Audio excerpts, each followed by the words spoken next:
बिल्कुल मुझे बेटा करंट लगा। फिर मैंने उनसे पूछा कि आप तक साफ़ पानी मुयस्सर नहीं है। उन्होंने उस बात को भी कन्फर्म किया कि बिल्कुल साफ़ पानी वुज़ू के लिए या कपड़े धोने के लिए या गुस्ल करने के लिए भी मुयस्सर नहीं है।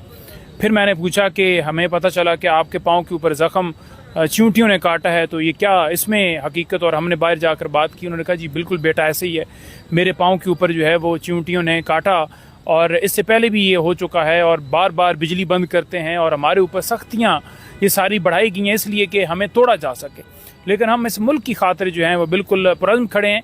और साथ ही उन्होंने मुझे कहा कि आप मेरी तरफ से अदालत के अंदर दरख्वास्त दे दीजिए।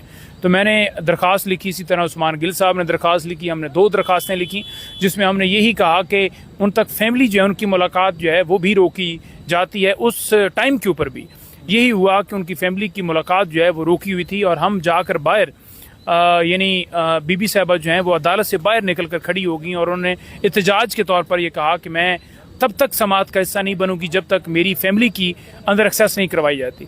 यानी उनकी भाभी हैं, यानी उनके जो बेटी हैं वो आई खड़ी थी और सुबह से लेकर 1:30-2 बजे तक उनको अंदर जाने की इजाज़त नहीं दी जा रही थी। तो